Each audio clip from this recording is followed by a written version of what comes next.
Pirmiausia, reikėtų pastebėti, kad šiuo klausimu, kaip minėjote, ir pasisakė jau Konstitucinis teismas ir pasakė, kad būtent tas Seimo priimtas įstatymas, kurio Seimas buvo leidęs lietuvių kilmės asmenims turėti dvigubą pilietybę, prieštarauja Konstitucijai. Ir būtent prieštaravimo aspektas yra koks, kad tai negali būti sisteminis dalykas, kad tiesiog masiškai tam tikrai galbūt socialiniai ar tautiniai grupiai nustatomas tas leidimas turėti dvigubą pilietybę, o kitiems Lietuvos piliečiams ne.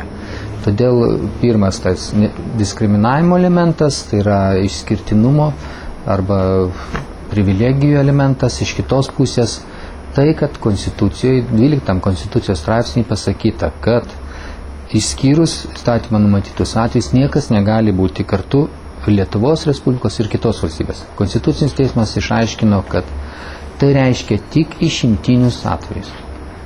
Ką tai reiškia? Tai reiškia, kad išimtiniai vienetiniai. Todėl įstatymu nustatyti tam tikrai grupiai asmenų tokį leidimą iš anksto turbūt būtų sudėtinga, nes Lietuvoje nėra Konstitucijoje numatyta galimybė Seimui įveikti Konstitucinio teismo nutarimą savo sprendimu, tai yra įstatymu. Todėl mums reikia ieškoti išeities, kaip tai padaryti, tai yra kaip užtikrinti mūsų tautiečių, turiu minėj plačiaja prasme, visų Lietuvos buvusių piliečių ar jų palikonių, kurie išvyko iš Lietuvos ar ir įgyjo kitos valstybės pilietybę, kad užtikrinti jiem teises jaustis savo tėvynėje laukimais, kad jie iš tikrųjų mūsų laukiami ir kad jie turėtų visas tokias pačias teises kaip ir Lietuvos piliečiai. Premjeras buvo sudaręs darbo grupę, kuri ilgai nagrinėjo kelis mėnesius ir nustatė tam tikrą statusą, ypatingą statusą, kuris yra tarpinis, kuris formaliai nereikalauja turėti pilietybę, bet iš esmės turint visas tas pačias teises kaip Lietuvos piliečiai. Iš kitos pusės, kai kurie Seimo nariai, kaip kolega Kubilius, dabar inicijavo pataisas, įstatymo pataisas, kuriuose jau kaip ir pabandė antrą kartą įbristi tą pačią upę, jeigu taip galima vaizdžiai pasakyti, kas buvo vadinamajam Lydekos įstatymė, realiais kitais žodžiais, bet nustatė tą patį. Ir mes komitete svarstėm ir sutarėm, kad darom pertrauką ir ieškam kitų variantų, nes iš tikrųjų šitaip negalima įveikti.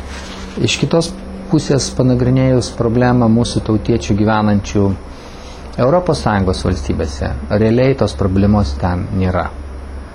Yra kitas dalykas, jų norą turėti kitos valstybės pilietybę, bet ar jie turės kitos ES valstybės pilietybę ar Lietuvos, jiem realiai situacija nesikeičia. Tai yra socialinės visos garantijos lieka, ką jie užsidirbs kitoje valstybėje, visos socialinės garantijos jiems yra užtikrintos.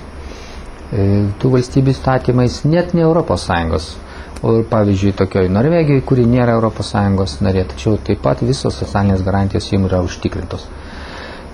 Jie neturės tik vienintelės teisės rinkti parlamentą, tačiau politinę teisę rinkti ir dalyvauti rinkimuose savivaldos lygmeniai jie taip pat turės tiek ES, tiek toj pačioj Norvegijai, ne ES valstybėje.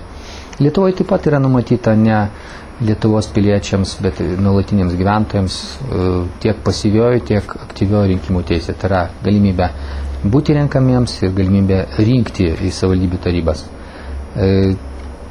Yra tik vienas skirtumas - rinkimai į parlamentą. Taipogi yra dar vienas aspektas dėl kitų valstybių, kur socialinės garantijos susietos su pilietybė.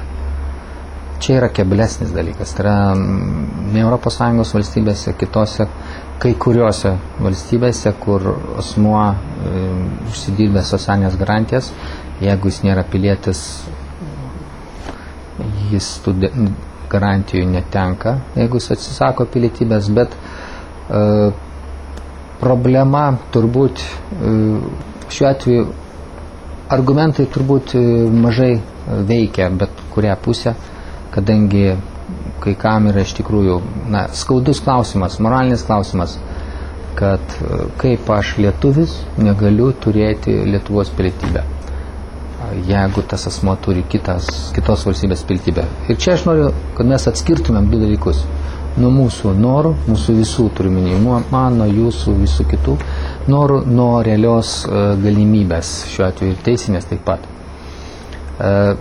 Kai sakoma, kad štai valstybės nustato tokį teisinį reguliavimą, kad žmonės grįžtų, tai yra, kai yra didelė emigracija, kad iš tikrųjų emigracijos klausimai yra įvairia spalviai, sakysim taip.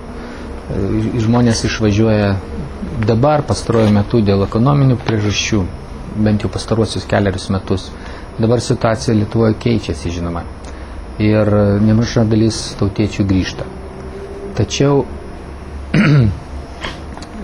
vėl kartojasi turbūt skirtumas yra, ar žmogus gyvena Airijoje, Ispanijoje, Didžiojoje Britanijoje, Vokietijoje ar kitoje Europos valstybėje, ar tarkim Rusijoje, Jungtinėse valstijose ir panašiai. Ypač turbūt skaudus klausimas yra, aš sakyčiau, Rusijoje gyvenantiems mūsų tautiečiams. Kodėl? Tai, kad jie buvo ištremti, arba jų tėvai buvo ištremti ir jie dabar ten turi Rusijos pilietybę. Tačiau tai nereiškia, kad jie negali įgyti Lietuvos pilietybės. Tiek Jungtinėse valstijose gyvenantis. Jie visi gali įgyti Lietuvos pilietybę, jie turi tokią teisę. Tik tą teisę reikia realizuoti, pareiškus iniciatyvą ir taip toliau. Nėra taip, kad jis automatiškai pilietybė įgyjama Lietuvoje gimus, kai tėvai gyvena Lietuvoje ir panašiai. Šiuo atveju man gana keistai atrodo tas argumentas kai kurių, kodėl aš negaliu automatiškai. Vis tiek tą pilietybę tiesiog reikia paprašyti, jie tokią teisę turi. Tačiau kitas klausimas atsiranda po to, įgyjus Lietuvos pilietybę, ką daryti su kitos valstybės pilietybė. Jeigu žmogus nori gyventi Lietuvoje, turbūt jokių problemų nėra, jam pakaktų turbūt ir Lietuvos pilietybės. Bet jeigu jis nenori gyventi Lietuvoje, o nori gyventi toj kitoj valstybei, naudotis kitos valstybės teikiamom garantijom ir turėti Lietuvos pilietybę, dėl to, kad retkarčiais atvažiuoti į Lietuvą, ar ten dėl kitų dalykų, sunku turbūt visą motyvacijos spektrą dabar numatyti. Kaip mums surasti tą variantą, kad žmonės nebūtų atstumti? Ar galima tikėtis, kad kitoje sesijoje rudens šis klausimas bus išspręstas? Jeigu bus visų sutarimas. Manau, kad taip. Ačiū.